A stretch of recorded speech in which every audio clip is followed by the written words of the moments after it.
Jaruman kannywood wa'inda suka fi kowa kuɗi a kannywood daga na 1 zuwa na 10. Za mu fara da number 9.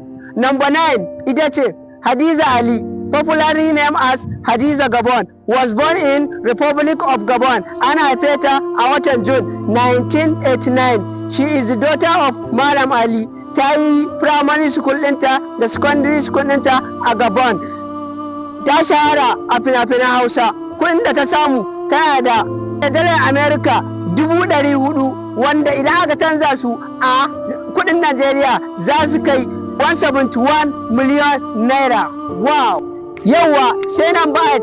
Number 8 shine Ali Isa, popularly named as Ali Jita. Ali Jita mawaƙi ne a Najeriya. Shi ɗan Kano State ne, ya iya waƙoƙi masu daɗi. Ali Jita was born in Kano. Bayan ya gama makarantarsa, Ali Jita ya fara suna a Kano. Ya yi performance sosai a Najeriya. A 2024, Ali Jita ya mallaki kuɗin Najeriya, kuɗi dala da suka kai 500,000, wanda idan aka canza su a kuɗin Najeriya za su kai 192 million naira. Wow, fantastic. Duk wanda ya ce ma kan ba kuɗi ka ce ƙarya yake, wallahi bai san inda ake samun su bane.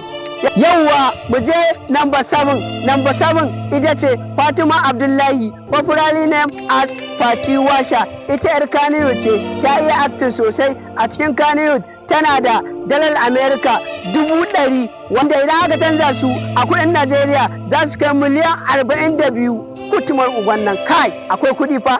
Yawwa mu je number 6. Number 6 shine Yakubu Muhammad.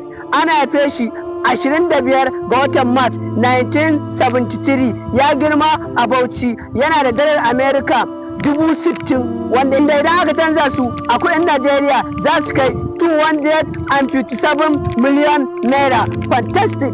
Mu je number 5 shine Sani Musa Abdullahi, popularly named as Sani Danja. Ana haife shi 20 ga watan Afrilu 1973. Yana zama a Kano, kuma jarumin fim ne, kuma actor ne, kuma producer ne, kuma mawaƙi ne. Gashi ya iya rawa. Sani Danja yana da kimanin dalar Amerika 750, wanda idan aka canza su a kuɗin Najeriya za su kai miliyan 500,600.